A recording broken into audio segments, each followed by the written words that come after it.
other tutorial, but let me try this again.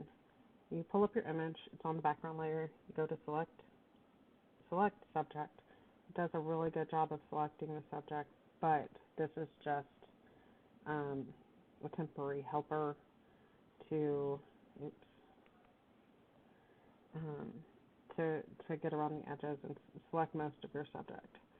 I click this button down here. While the subject is selected, I click levels. You probably know that already. I create a new layer. I select a color from the background that I want to fill in. I use that on that layer. I do a paintbrush.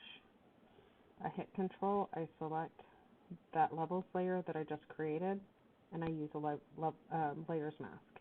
I see that I need to invert it, so I hit Control I, and it kind of gives you an idea of what I did. So then at that point, you can adjust this layer by painting with a black and white brush, a white brush to paint on the white areas and adjust, and a black brush to paint off. So right here, I'm going to use a black brush to paint it off.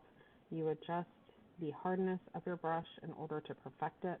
You go in deep to the areas that you really want to edit,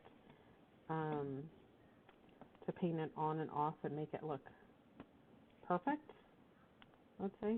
This sometimes takes a little bit of time, but not too much. It's a little easier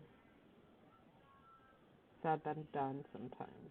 But you can adjust the areas that you want by using that black and white brush on your layer right here. So if you see right here, it didn't do a good job of getting this area that should be white. So I go through and I paint it white. Anyhow, I hope this helps. I usually do this and it takes me a while to get all of the details in. You can lower the opacity to see where you've worked, increase the opacity once you're done, flatten the layer, and then Control Save, and you're good to go. Anyhow, I hope this helps. If you have any questions, let me know, and I hope you can hear me. There's so much going on in this